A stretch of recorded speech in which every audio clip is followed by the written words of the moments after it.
My name is Gavin Delamar, and I've had the privilege of working at Margaret Senior High School for the last 6 years, helping to develop this STEM lab and educational resources for staff and students.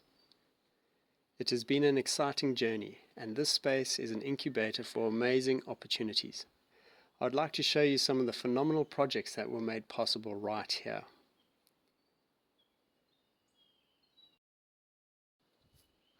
This area with the white desks is the computer and soldering zone, where we use high-spec laptops and computer-aided design programs to draw projects, and then we manufacture them on the rapid prototyping equipment, which I'll show you soon. The back area is the workshop where you can get your hands dirty, crafting your projects and learning all about different materials. The combination of the hands-on work and the computer-aided design has been key for a balanced learning experience. This area used to be an open passage, which is great for doing some testing. But we drew some plans and we converted it into a dust-free zone for the rapid prototyping equipment.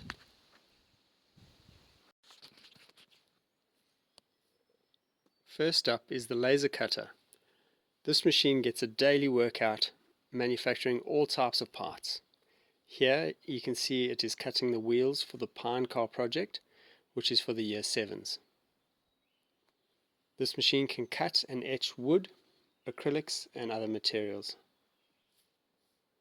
On this side we have a bank of 6 3D printers, and over there is a small CNC router. All of these machines are used to make a range of educational resources, like this differential gearbox display. Also, we produce all the student designs like these gear housings.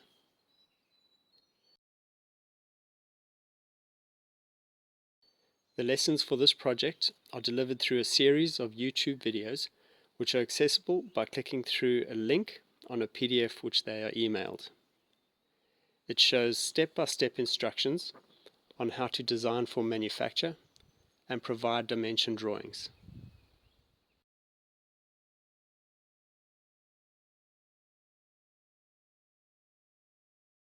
Our multicolor 3D printer is making a few fishing lures,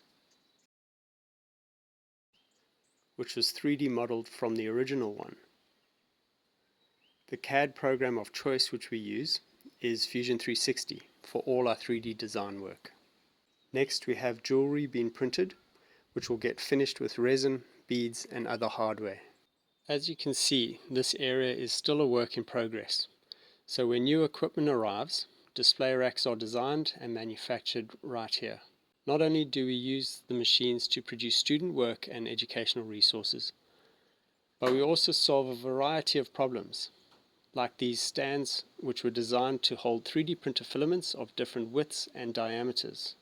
We've made storage solutions like these pencil holders for the classrooms, or this racking system for the workshop. And for the science lab, we've made various things for their experiments. Our science teacher Paul Chamberlain designed and produced all the chessboards and pieces, and even the trophies for his chess club. These older style 3D printers are our workhorses.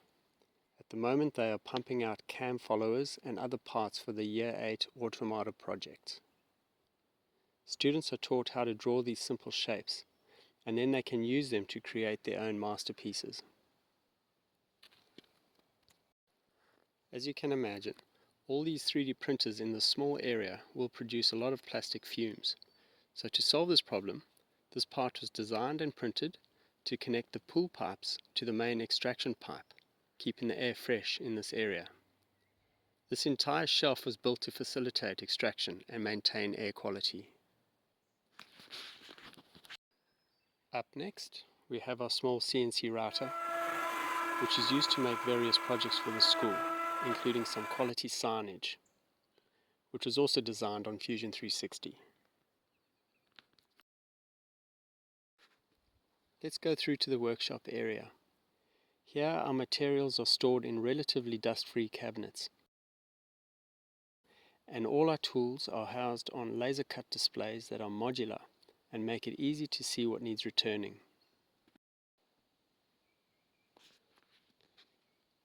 This is where the STEM program started back in 2019 with my friend Craig Healy, who asked me to help train 4 select staff members, and this wacky sign was created to learn 3D printing, laser cutting, CNC routing, Arduino coding and basic electronics,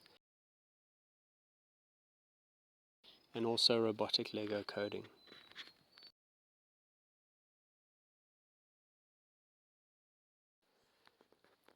Armed with this knowledge, projects were developed like this programmable robot that students built and coded to complete a designated course. They were also introduced to Arduino coding and using the Thinker Shields. To teach computer-aided design, 3D printing and laser cutting, students were tasked to create a simple container with a logo. Some of the extension students got pretty creative with their designs. Up next was a phone holder project with step-by-step instructions on how to design for manufacture. And once again, the extension students could push their limits with designing movable mechanisms. This project was a huge success, which you can see from the quality, the creativity, and immense diversity produced by our students.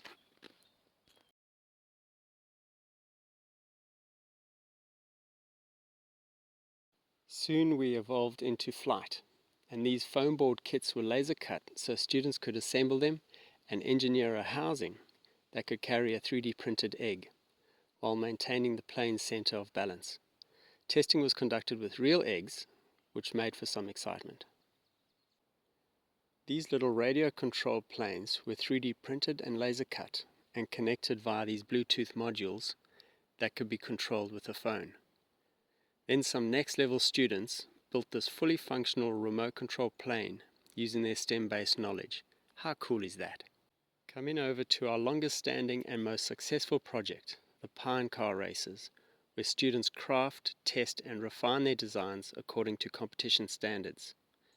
A series of computer-aided design tutorials were uploaded to YouTube, as well as step-by-step instructions were provided, resulting in some wonderful car designs being produced.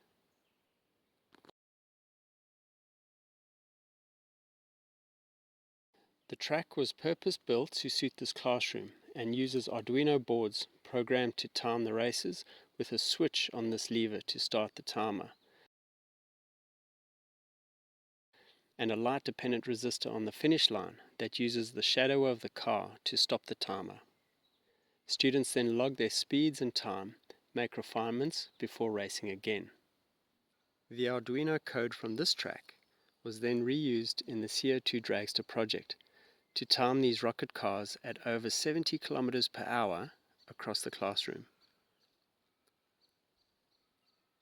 The starting gate mechanism is adjustable to suit different car designs and ensure that the firing pin lines up perfectly to puncture the canister when the hammer is released. As a safety measure, these cars run along a nylon cord which is put under tension before the races using this ratchet mechanism.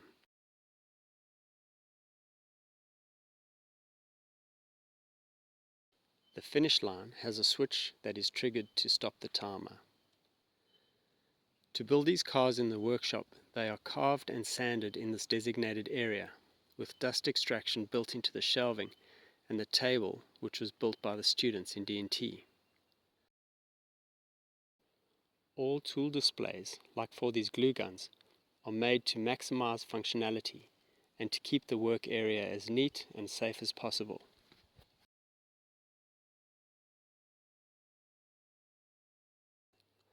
Our latest Year 9 jewelry project covers 3D design, 3D printing, laser cutting, and finishing off with resin techniques. Students can choose between making jewelry or fishing lures to appeal to different interests while keeping the core learning the same. Lessons for this course are delivered through step-by-step instructions as well as visual representations like this display case. I really love this project because it's scalable, it uses recycled materials, and caters to any skill level, starting from just handcrafting these ones to a blend of laser cutting and hand carving recycled balsa from another project, turning them into these awesome rooster poppers ready for salmon season. Next come the simple Fusion 360 models using revolve and outline trace. Variations can be 3D printed or resin cast in molds made from roof silicon. The final progression for advanced CAD designers is to draw more organic shapes using lofts, like these squid jigs and this subsurface lure.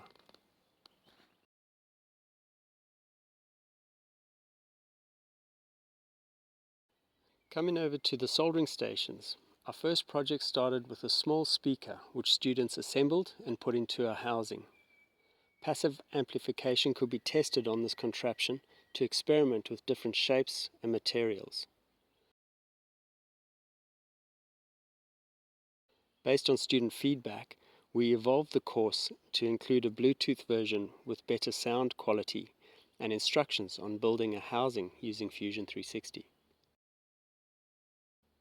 Students could choose to make a variation of the basic design, and for those up for a challenge, they could attempt a cylindrical version with tighter tolerances made to fit into a PVC pipe.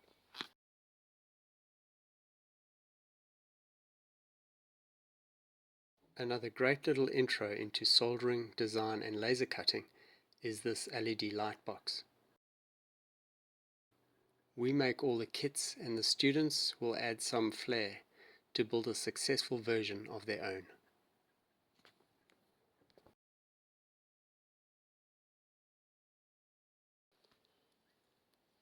Moving across to this side is the wind tunnel, which students use to test and refine the aerodynamics of their cars. The smoke is pumped into the reservoir and a computer fan then draws the smoke through the pipe and into this nozzle, which was designed by a talented student called Bo. Linear airflow is achieved, and by adjusting the voltage, the smoke lines highlight the areas of turbulence which need to be smoothed and refined. The smoke is then drawn out and extracted. These CO2 dragsters all begin as a block of balsa and are shaped and painted for maximum speed. The Year 11 General Engineering course started with learning about different switches and how various components affect the voltage drop and the current draw in a circuit. Wiring up an H-bridge switch led to the construction of a handheld console with forward and reverse and left and right controls. Some amazing designs were created, and student feedback highlighted their desire for an untethered version of this project. So a remote control motor driver circuit was designed in the Fusion 360 electronics interface, and the first working prototypes emerged from this classroom through a combination of CNC, laser, and chemical etching.